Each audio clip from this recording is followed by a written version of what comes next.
তেজের বাবা ঠাম্মিকে ফোন করে বলেন সুধা যদি পুজোয় না আসে সকলে মিডিয়ার কথাই বিশ্বাস করবে, সকলে জেনে যাবে বসু মল্লিক পরিবার তাদের বাড়ির বড় বউকে বাড়ি থেকে বার করে দিয়েছে।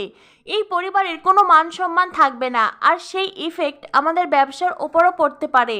ঠাম্মি তখন ফোন কেটে দেয়। ঠাম্মি মনে মনে আরেকটা ফোন দিয়ে বের করে, সুধাকে যে করে হোক পুজোতে নিয়ে যেতে হবে, তাই তো ঠাম্মি এই কৌশল বের করেন। ঠাম্মি সুধাকে বলেন, বেশ, আমি তবে তোমাকে আরেকটা সুযোগ দিতে চাই।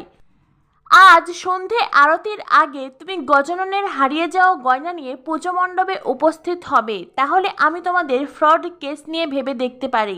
আমি তোমাকে 1 ঘন্টা সময় দিলাম।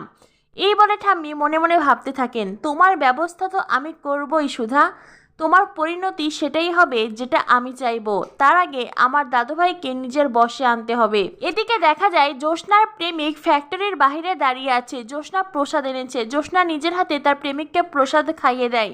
জ্যোৎস্নার প্রেমিক বলে, জ্যোৎস্না তুমি কেন বুঝতে পারছো না? এটা সম্ভব নয়। জ্যোৎস্না বলে, আমি আবারও নতুন করে শুরু করতে চাই সতীর্থ। সতীর্থ বলে, সেইটাও কখনোই সম্ভব নয় জ্যোৎস্না, তুমি কেন বুঝতে পারছো না? তুমি বিবাহিত, তোমার স্বামী আছে, সংসার আছে। জ্যোৎস্না বলে, কিসের স্বামী কিসের সংসার? আমি কখনোই উজ্জ্বলকে নিজের স্বামী হিসেবে মানিনি।